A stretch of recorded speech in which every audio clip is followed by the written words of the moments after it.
So, in the Verilog implementation of the processor that we had discussed during our last lecture, you recall we had considered only a small subset of instructions from the MIPS 32 instruction set. Now, this subset of instructions have been chosen quite thoughtfully, in the sense that there are many programs which you can possibly write even using this small instruction set. Now, in this lecture I shall be showing you 3 example test benches which actually serves the purpose of executing small programs in the MIPS 32 assembly language. Let us go through them and see how it works. So, the title of our lecture is Verilog modeling of the processor, the second part. Now, here we shall actually be demonstrating or showing you how we can run some programs on the processor. Program means programs written in the MIPS 32 assembly language. We are not talking of Verilog here. We have already designed a processor, a CPU.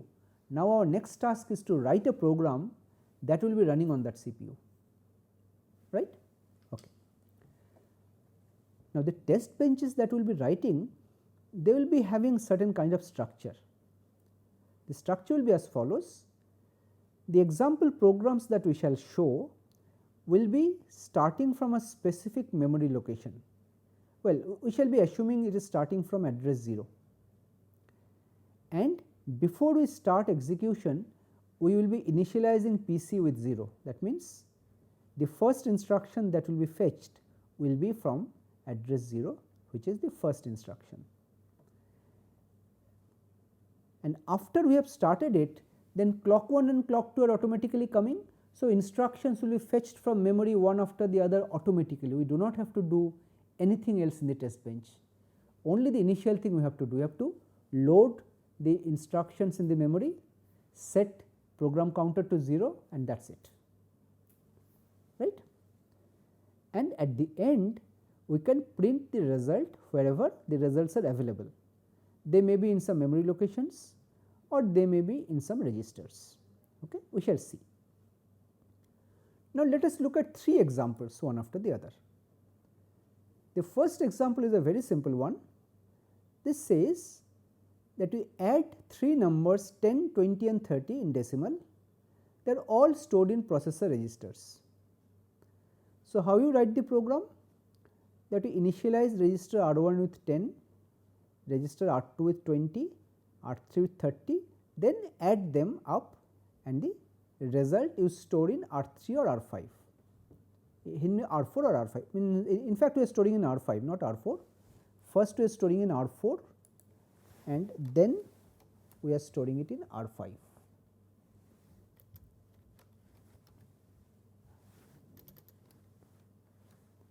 Yeah. First 2 numbers we are adding, storing in R4, the third number also we are adding, we are storing in R5. Let us first look at the program, how the program looks like. The program will look like this. You forget this for the timing, look at this program. So, what does the first instruction do? This add immediate, R0 and 10 result goes to R1, which is as good as saying that we are initializing R1 with the value 10. Second instruction is same thing, R0 is always 0, 0 and 20 are added in R2, R2 equal to 20. Similarly, here R3 equal to 25. Then in the fourth instruction we are adding R1 and R2 which are having values 10 and 20 and storing it in R4. So, R4 will be getting the value 30. Then in the last instruction this 30 is added to R3, R3 is 25. So, the result is 55, 55 should go to R5 and then a halt. Now, side by side we are showing the machine code, because ultimately what we have to load in memory are the machine code of the instructions, right, because the processor will be fetching the instruction, those are those machine codes. Okay. Let us see how we have done that. Just look at the first instruction. This add immediate, you consult the opcode table, the opcode for add immediate is 001 010, this 6 bit is the opcode. I have shown some gaps to indicate clearly. Then the two source registers. Sources, here there is only one source register R0, so say R0, it is all 0, indicating R0. Then the destination is R1, 00001, it is 1. Then 16 bit that immediate data, here it is 10, so in binary 10 is 1010, you see this is 10 in 16 bits. Second instruction similarly, this is add immediate, this is R0, this is 2 10 which is R2, and this is 20, you see 10100 in binary mean 16 and 4 20. Similarly, this one is R3 and this one is 25. Then there are register to register instructions, two of them, add, R1 and R2 are added to R4. So, this is the opcode for add, all zeros, this is R1 1, R2 2, R4 1004, and as I said, for these instructions the last bits will be, they are used for some other purposes, we will be keeping them zeros. Similarly, here R3 and R4, this is R4 and R3, this is 4, this is 3, the target is 5, and halt, this is the opcode all 1 and the remaining bits are not used, we set it all to 0. So, actually when you will be loading them in memory, you can actually group them 4 bits at a time and find the hexadecimal code. Like the first one, it would be how much? 0010 is 2, 1000 is 8, 0000 is 0 and 0001 is 1. So, 2801, and here it will be 000A. In this way, you can calculate the opcode of all the instructions in hexadecimal. So, when we actually load the instructions in memory, we shall be showing the hexadecimal codes that you can directly get from this table, or you can use the instruction format to create the instruction encoding and find out what the opcode is coming to, what the 32 bit instruction is coming to. Okay. So, you can convert it to hexadecimal after that. Okay. So, after we have done this, there is one point that I would like to just mention here, that I mentioned when we had discussed pipelining, that instruction pipelining, that there is something called hazard. Because of data dependencies, you can have something called data hazard. Like suppose, let us take an example. Suppose I have an instruction add R1, R2, R3. The next instruction is add, let us say R5, R1, R8. So, the first instruction is producing the result in R1, which is used by the second instruction. So, if you look at the instruction execution cycle,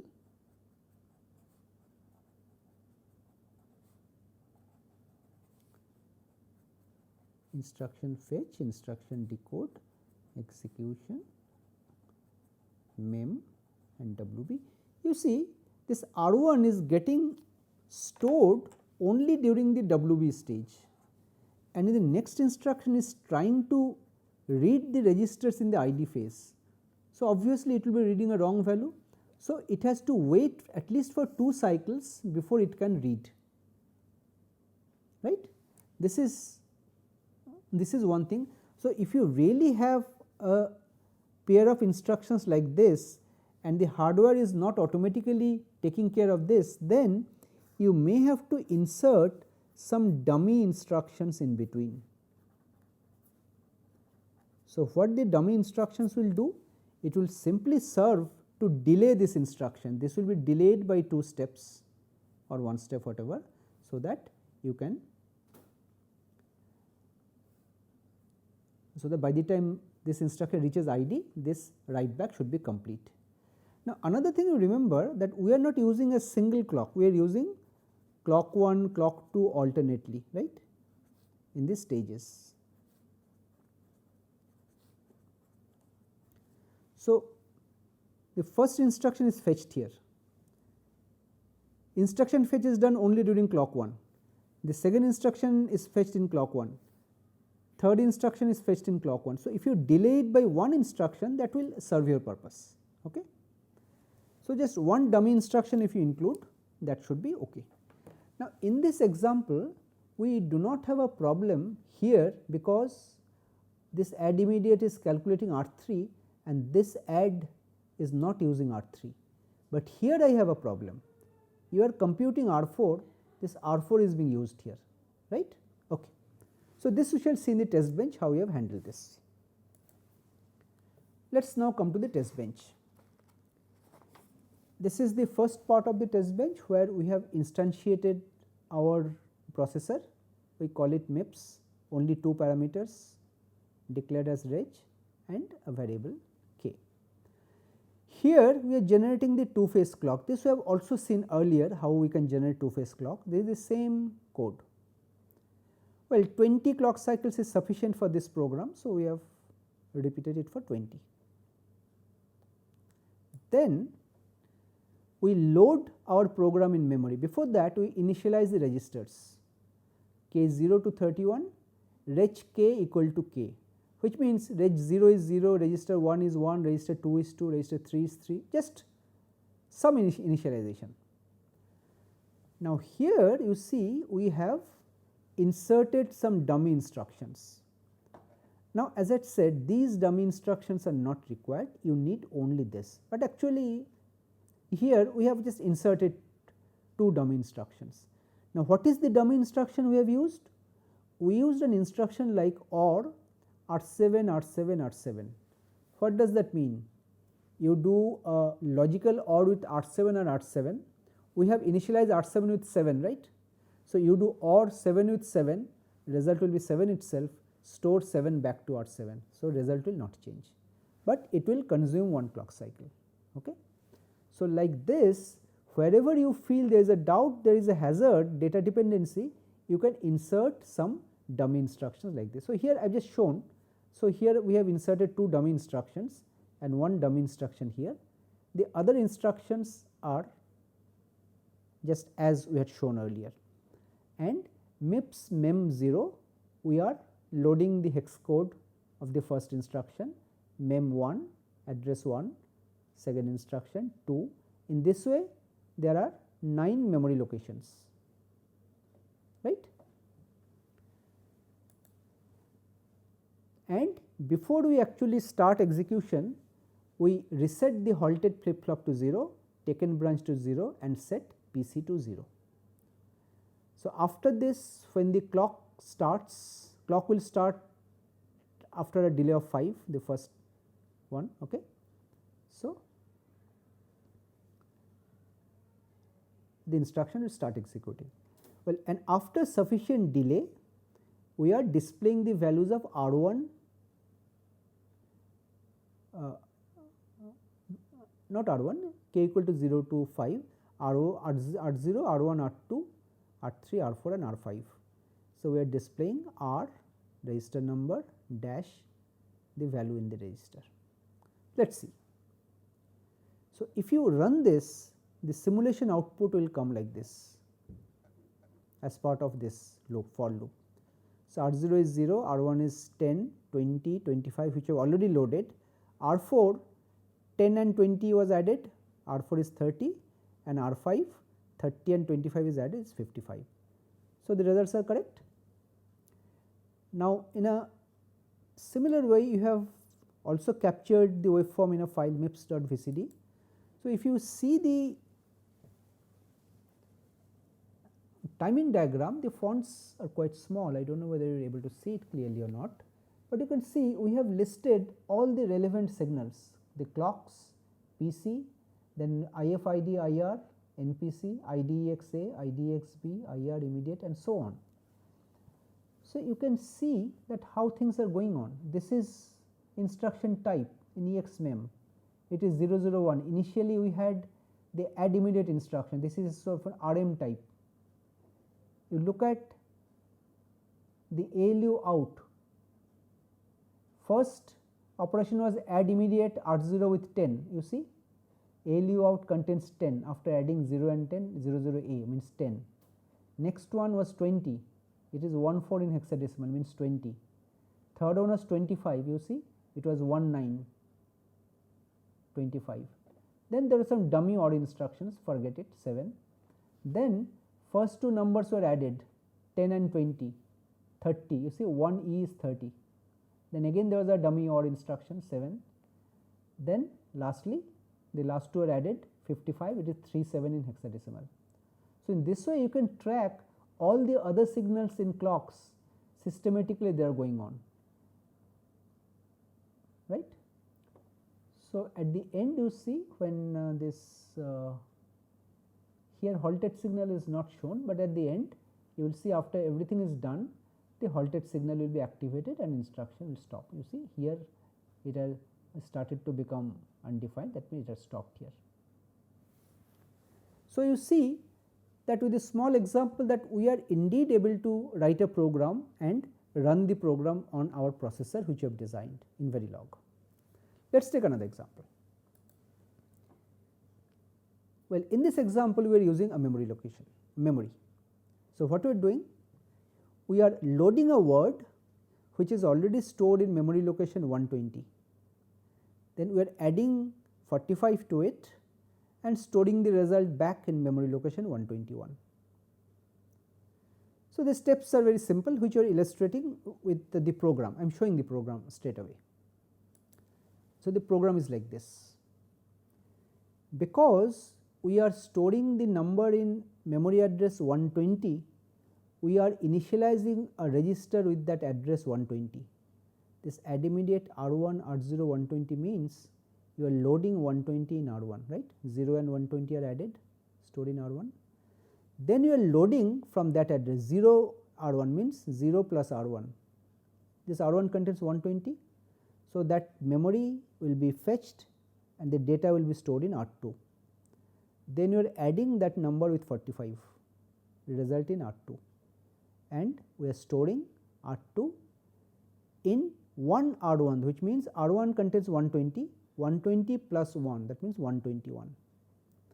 So instruction encoding is very similar. This add immediate I have already showed. Let us see this LW. This LW opcode is this 001 000. Here source is R1, you see this is 1 R1, destination is R2, this is 2, and offset is 0, you see all 0. This add immediate, this is add immediate, R2 R2, this is 2, this is 2, 45, this is 45. Store, this is store, this is R1, R2 and R1, this is R2, this is R1, and 1, this is 1. Halt, it is just halt.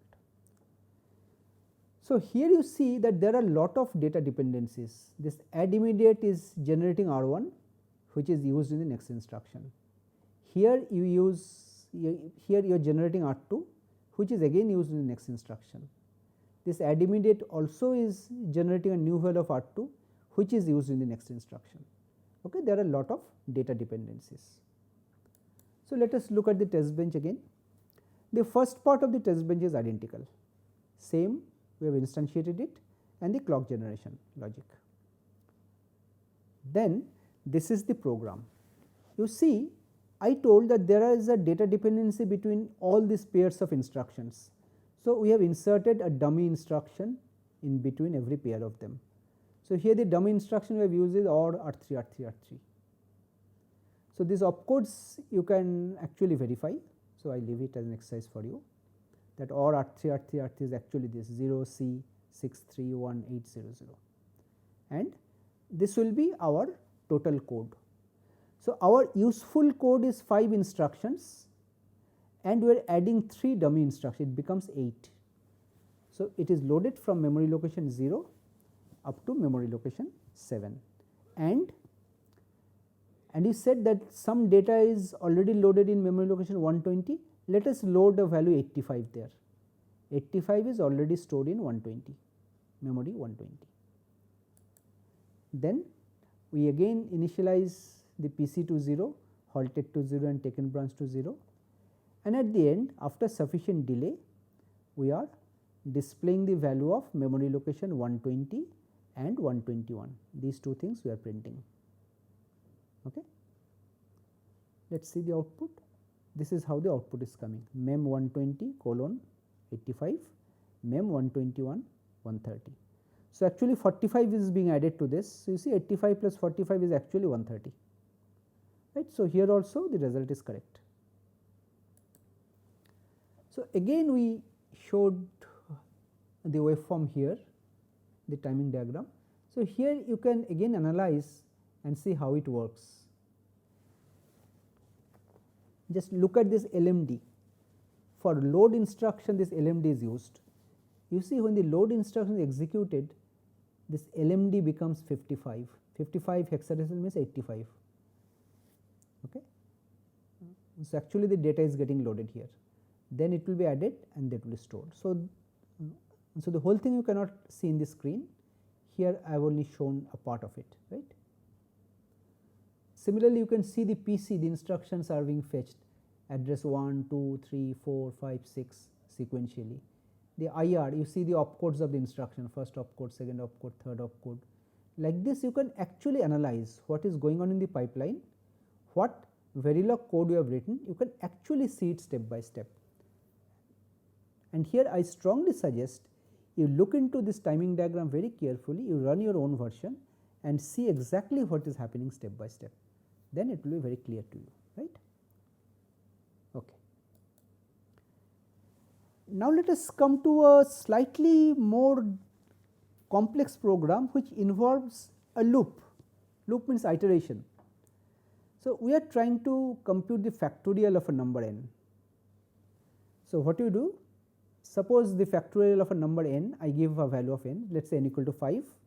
So, I take a variable initialized to 1, I multiply it with 5, decrement 5, 4, is it 0? No, multiply with 4, again decrement 3, multiply with 3, 2, 1, and when it reaches 0 I stop. Okay. And whatever is this register content at the end, that is the value of the factorial. So, actually we have done this. We have assumed that the number n is stored in memory location 200 and the factorial of the number, let us say we want to store it in memory location 198. So, again we have done it step by step fashion, but I will be explaining it with the program. It is here. This is our program. See what we have done. In the first instruction, we are initializing register R10 with 200, where the value of n is stored, and this R2 is initialized to the value 1, where our factorial will be finally stored. We will be multiplying with R2. Okay. Now, we are loading the number. R10 contains the address 200, 0 R10, load it, store it in R3. So, R3 contains the number n. This is a loop. So, these 3 instructions we repeat. What we do? Multiply R2 and R3, store the result in R2. So, if let us say this R3 was 5, you multiply 5 with 1, store it with R2, R2 becomes 5. Subtract 1 from R3 and store it back in R3. So, now R3 becomes 4. You check not equal to 0, is R3 0 or not 0? If it is not equal to 0, go back to loop. So, it is 4 not equal to 0, go back to loop, multiply 4 with 5, 20, store in R2, subtract 1 from R3 again, it becomes 3, not equal to 0, again go back to loop. So, 20 multiplied by 3, 60. So, like this it will go on, right. You multiply number one by one, and as soon as R3 becomes 0, you will be coming out of the loop. And you will have to store the result in 198 memory location, right. Now, R10 contains memory location, the address 200. So, we write like this, store R2 minus 2 R10, which means R10 minus 2. In this address, we want to store it. So, you can see the instruction encoding, it is very similar, but only one thing I want to tell you. You see add immediate we have already seen how to encode, load also I have said, but still this load you see once more, R10, this is 10 source 3, this is your 3, right. Now multiply is similar, this is multiply R2, R3, R2, R2, R3, R2, subtract immediate R3, R3 and this is 1. Okay. Let us look at the store instruction. In particular, I would like to concentrate on the offset -2. You see here you have specified the offset as -2 and in the instruction encoding our offset is 16 bits. So, how much is -2 in 16 bits? Well, for those of you who are familiar with 2's complement number, you may be knowing that in 4-bit representation -2 can be represented as 1 1 1 0. This is -2. Now, if I want to extend it to 16 bits, I just mentioned, I told you the rule for sign extension. So, whatever number you have, you take this sign, it is 1, you replicate 1 as many times you want. The value of this number will still be -2, right. So, we have done the same thing, you see -2 is this, all ones and the last are 0. Similarly, let us look at the branch instruction.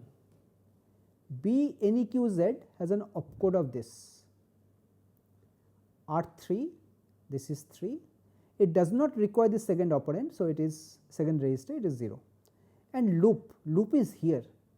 So, what should be stored here? Let us see. Here the memory address is what? If this is 0, 0, 1, 2, 3, loop is 3, right, 4, 5, this is 5. So, when I am executing this, already PC has been incremented, PC contains 6. So, from 6 I have to go back to 3. So, 6 to 3 means it should be -3. So, means actually what I have to do, whatever is the value of the program counter, I have to subtract 3 from it.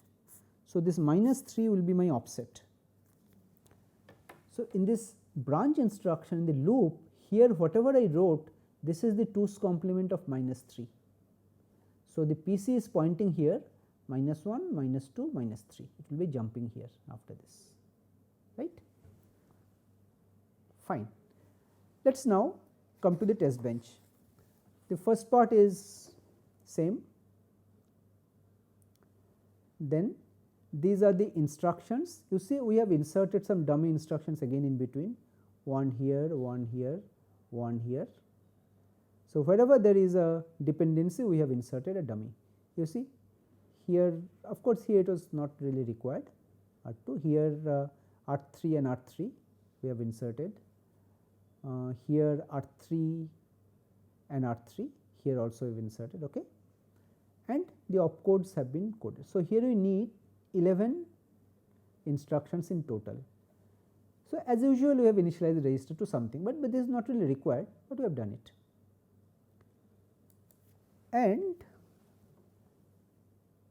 suppose we want to calculate the factorial of 7. So, in memory location 200 we are storing 7. So, as usual we have initialized PC to 0, halted to 0, taken branch to 0, and at the end after sufficient delay we are displaying the contents of memory location 200 and memory location 198. And we have also monitored, so that whenever it changes it will be printed the value of R2, because you recall R2 contains the value of the product, you are multiplying it into R2, right. So, if you run it, the simulation output comes like this, you see at the end you see mem 200 is 7, mem 198 5420. You can verify factorial 7 is actually 5040, and R2, well, just initially you are initializing all register k to k, initially it was 2, after that 1, multiply with 7, multiply with 6, multiply with 5, 4, 3, 2, you get final 540 like this, okay. And in a similar way, if you look at the timing diagrams, you can see step by step what is happening. Now, I leave it as an exercise for you, because this is quite complex and the font size is also not quite large. So, I am not sure whether you are able to see it very clearly, but actually you can trace what is happening. This is the first part of the timing diagram, this is the second part of the timing diagram. Still you can say execution is going on, it is not finished. Well, when finished will be done, then halted is still 0, halted will become 1 after that. Okay. So, just one thing I would like to say here. See, we have taken 3 very simple examples, but as I said, the instruction set or the instruction that we have selected, they are powerful enough. Well, if you want, let us say, you can try and write a program to compute the GCD of 2 numbers. That is quite possible with this instruction set. You can try and write a program to sort a list of n numbers using any sorting algorithm like bubble sort or insertion sort. It is possible even with this small instruction set.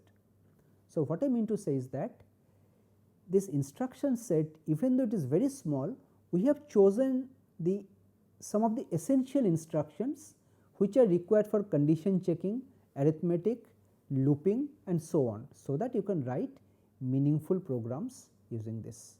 Well, of course, if you want to extend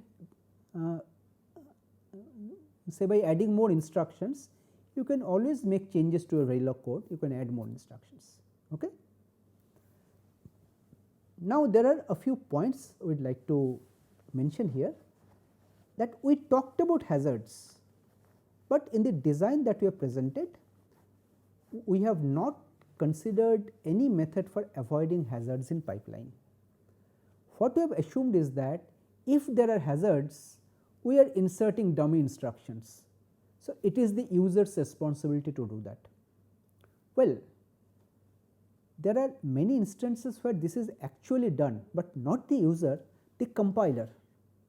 Suppose there is a C compiler for the MIPS machine. Someone has written a code in C, and when the C compiler is generating machine code, it automatically checks whether there are any dependencies between consecutive instructions. If so, it will first try to move some instructions around if possible. If not, it will insert automatically such dummy instructions, so that the final code will be executing correctly on the pipeline, right. So, this is what I mentioned for the examples. We have inserted dummy instructions such that results obtained are correct. And another important thing is that the processor model that we have considered is purely behavioral model. So, we have done, or we have written the code using if then else kind of statements, which is quite similar to say program which you write in a high level language. But in an actual real design where you are actually seriously wanting to synthesize your design, it is always better to go for structural code, where all the pipeline elements like the registers, ALUs, register banks, they will all be part of your data path.